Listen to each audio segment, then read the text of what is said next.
नमस्कार भाई सारन है और मैं अजीत पाथरी आप सबके बीच में एक विषय ने लेकर लाइव रहा हूँ। विषय ये है कि अभी हाल फिलहाल HSSC बोर्ड द्वारा CET की परीक्षा ली गई है और जिस टाइम आवेदन भरे जाल लग रहे थे उस टाइम भी मेरी कोशिश थी कि कोई भी अभ्यर्थी बिना परीक्षा के ना रहे, कम से कम अपनी परीक्षा देवे। और मांग पत्र भी दिया था CM नायब सैनी जी को अपने सफीदो SDM के माध्यम से, जिसमें 48 घंटा का और समय मिल गया था। और जो साथी रह गए उन तक मैं कहना चाहूँगा कि हौसला नहीं आ रहा है। हालांकि कोरेक्शन का मौका नायब सैनी जी ने बोल दिया था कि मिलेगा। 3 मांग थी मेरी, तीनों मांगा पे थे, उन्होंने कहा था कि 2 दिन मिल गया आपको और कोरेक्शन का मौका दे दिया जाएगा। और रही हुई जो भर्तियां हैं वो आपकी 2025 में 26 में जितने भी रिक्त पद हैं वो भर दिए जाएंगे। और हाल फिलहाल का मुद्दा ये है कि जो CET की परीक्षा आयोजित करी गई उसमें कहीं ना कहीं जटिल परीक्षा कह सकते हैं हम इसको। HSSC के जो चेयरमैन रहे हैं उनके भी बयान रहे थे कि भाई इसमें जो परीक्षा ली जाओगी इतिहास भी रहेगा, भूगोल भी रहेगी, GK भी रहेगा, साइंस भी रहेगा और मैथ भी रहेगा, कंप्यूटर भी रहेगा।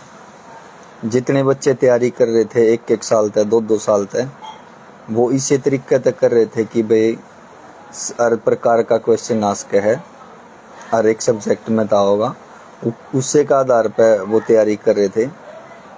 ना नेशनल GK आया, ना साइंस आई, ना इसमें रीजनिंग इतनी अच्छी दे रखी थी। अभी तो पूरा टफ करने की कोशिश करी गई है। 2 शिफ्ट का थोड़ा नॉर्मल कह सकते हैं हम, आसान नहीं था लेकिन नॉर्मल था। मैंने अपनी परीक्षा नहीं दी क्योंकि मैंने अपने जो ऑन कैमरा बयान दिए थे मैं उस पर कति खड़ा हूँ।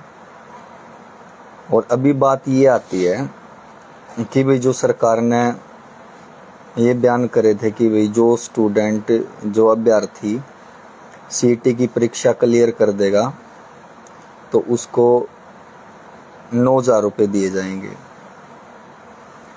9,000 के कारण सरकार ने ये इतने जटिल तो परीक्षा करी भाई। हो सकता है अगर 9,000 की कमिटमेंट नहीं होती तो उसका या सरल परीक्षा होती या फिर इसका पैटर्न उससे हिसाब था आंदा जिस हिसाब से हेमंत सिंह ने बोला था, या फिर HSSC बोर्ड द्वारा एक बयान था कि भाई इस तरीके का पेपर होगा।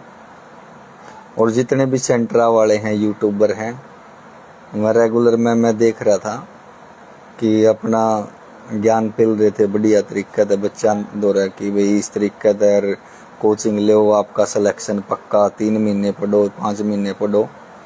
लेकिन उन बच्चा ने कितने भी आसपास भी जो नॉलेज वहाँ तक मिला था, लाइब्रेरी में था या फिर कोचिंग सेंटर में था या फिर लाइव जहाँ तक भी वो ले रहे थे, कोचिंग से ऐप ले रहे थे, उस तक कोई भी मिलता जुलता पेपर नहीं आया है, बिल्कुल अपोजिट पेपर आया है।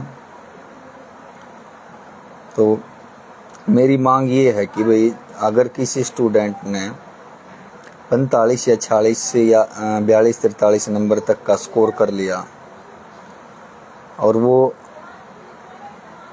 नॉर्मलाइजेशन करके और उसको अनक्वालिफाइड कर दिए हैं, क्योंकि अभी क्लियर नहीं करा है कि स्टूडेंट ने वो मौका देंगे, क्वालिफाई करेंगे। मैं सोच रहा हूँ कि भाई अगर, क्योंकि बच्चा के कॉल आ रहे थे बार बार, पैदल यात्रा का टाइम भी उनके फ़ोन आए थे, वो जुड़े उड़ हैं। जैसे जर्नल की क्वालिफाइड 50 कर रखी है और 52, 53, 54, 55 इस तरीके का वो स्कोर ले रहा है इस टाइम। और जब नॉर्मलाइजेशन हुआ है तो नॉर्मलाइजेशन में उनके 5-6 नंबर कम कर दिए जाओगे तो कितने न कितने क्वालिफाइड होना रह जाओगा, उसकी दौड़ तक पीछे हो जाओगा। तो मेरा एक सीधी सीधी मांग ये है कि भाई जो क्वालिफाइड हैं, 50 के आसपास हैं या फिर ओएससी, डीएससी और ओबीसी समाज के जो अभ्यर्थी हैं उनके 40 नंबर के आसपास हैं, तो उनके कम ना करे जाएं, अनक्वालिफाइड ना करे जाएं। अगर आपने वो करना है, नॉर्मलाइजेशन करना है, तो जिनके 90% या 80% ज़्यादा आई लिस्ट गई है उनके आप उसमें तक बैलेंस कर सकते हो।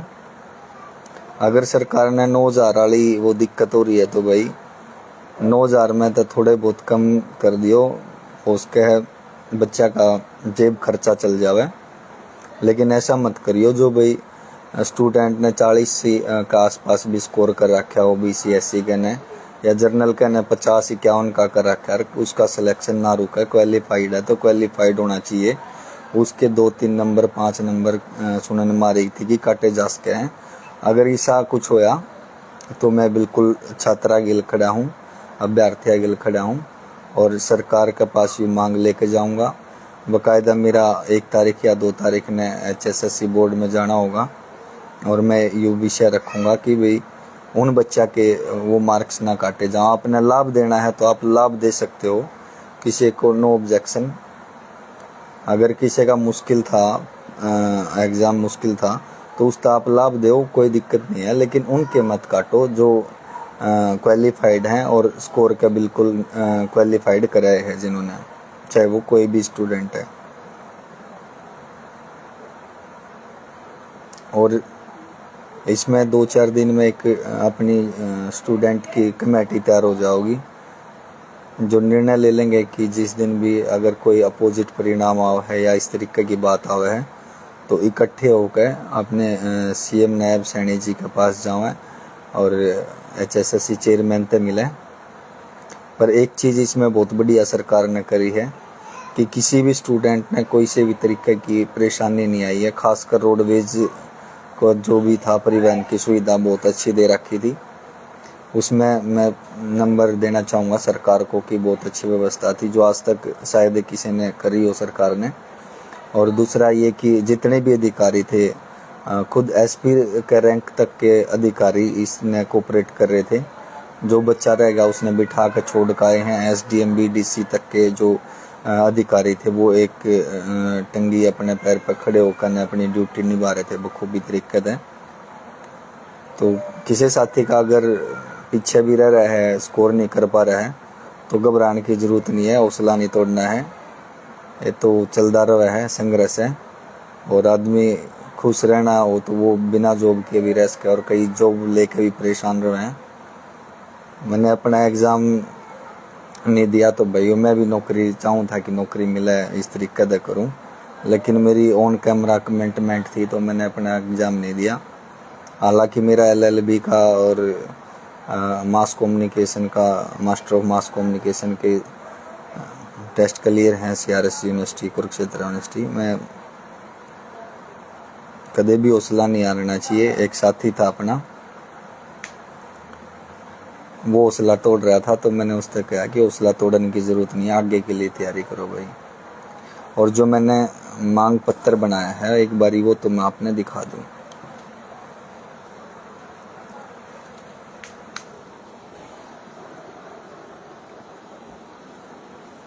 ये अपना मांग पत्र मैंने भी तैयार करा है। इसमें कोई भी चीज़ गलत नहीं लिखी है कि भाई अगर सरकार 9,000 रुपये मासिक जो बयान दिए थे वो नहीं दे पा रही है, बच्चे ज़्यादा हो गए हैं, तो 5-4 हज़ार में भी वो अपना कर सकें। लेकिन किसी ने भी अनक्वालिफाइड ना करें जो 40 के आसपास है या फिर 50 के आसपास है। कदे नॉर्मलाइजेशन के नाम पे उस बच्चे का फ्यूचर गिल खिलवाड़ हो जाए।